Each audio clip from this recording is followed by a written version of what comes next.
Want to get creeped out? This is part 2 of someone who tried the Three Kings ritual, and this is Thomas's story. And it's honestly another one that is one of the scariest ones ever. Picking up right where we left off, the door to the room that Thomas was going to use the ritual for was closed, which is a big red flag. His 3 daughters had begged him to leave the house, but he said this is all internet fiction and said no. They had all gone back to bed, and about an hour later, they all awoke to a large alarm going off, which was their intrusion alarm. Thomas's daughters were convinced that this was because of the Three Kings ritual, but he was like, no, absolutely not. He checked the house thoroughly and no one had broken in. He convinced the girls it was just a glitch. It was time to go back to bed. Nothing else happened that night, but Thomas was starting to get a strange feeling himself. But the next few days went on. Nothing weird was going on. It wasn't until 1 week later, his eldest daughter was at one of her friends for a sleepover, and the 2 other girls and him were watching movies. It was around 11:30 at night. The intrusion alarm went off again.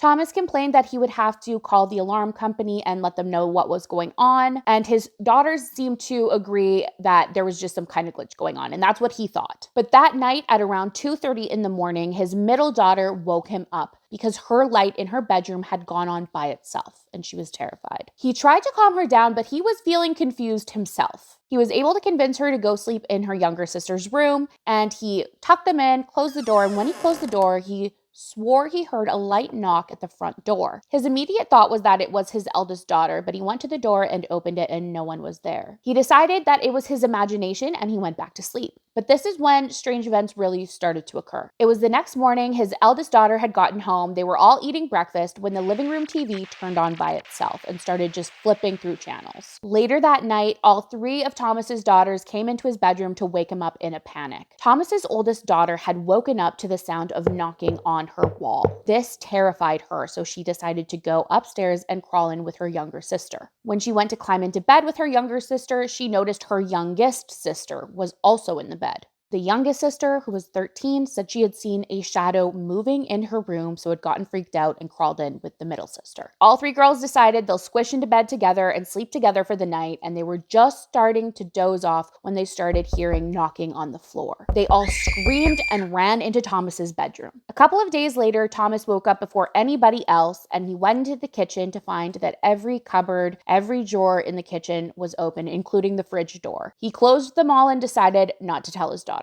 The family had a couple of nights of peace, but a couple of nights later, Thomas wakes up to feeling something poking his leg. He laid there thinking that he must have dreamt it, but his eyes were open and it looked like his closet door was moving a little bit. This is when he hears a knock at his bedroom door and he immediately thinks it's one of his daughters, goes and opens it, but no one's there. He then hears another knock a little bit down the hallway on his middle daughter's bedroom door. He goes and opens her bedroom door, no one's there, but his daughter is sitting up in bed looking terrified. She asked Thomas, "Did you just knock on my door?" He didn't answer her. Then they heard another knock down the hallway towards his youngest daughter's bedroom door. His middle daughter followed him. They went to the youngest daughter's bedroom, opened the door, and no one was there. But his youngest daughter was sitting up in bed, and she looked terrified. His daughters then suggest, let's go check on our sister. So they all make their way down into the basement. And as they go, they turn on every light in the house because they're all freaked out. When they get downstairs, they hear sobbing from her bedroom. Thomas opens her door and sees that his eldest daughter is standing beside her bed, sobbing. He goes over to comfort her, but when he touches her, she screams as if she's waking up. And she had been, in fact, dreaming and sleepwalking. She told Thomas that she had a dream that she was floating like an orb, went up the stairs and into each one of her family members' bedrooms. In each room, she would find either her sister or her father unalived with a dark, shadowy creature crouching over them. She also said that she didn't know how she knew they were unalived, she just knew. As she told her story, all the lights in the house went off, the power went out. They heard a huge bang, like someone was trying to knock their house down. Thomas's eldest daughter found her phone to use the flashlight, and all of his daughters begged him, please, let's leave for the night, and he finally agreed. They went to a hotel for the night. The next day, when they came home, the power was on and all of the lights were on in the home as they had left them. Thomas decided to reach out to his mother about what was happening, and she was absolutely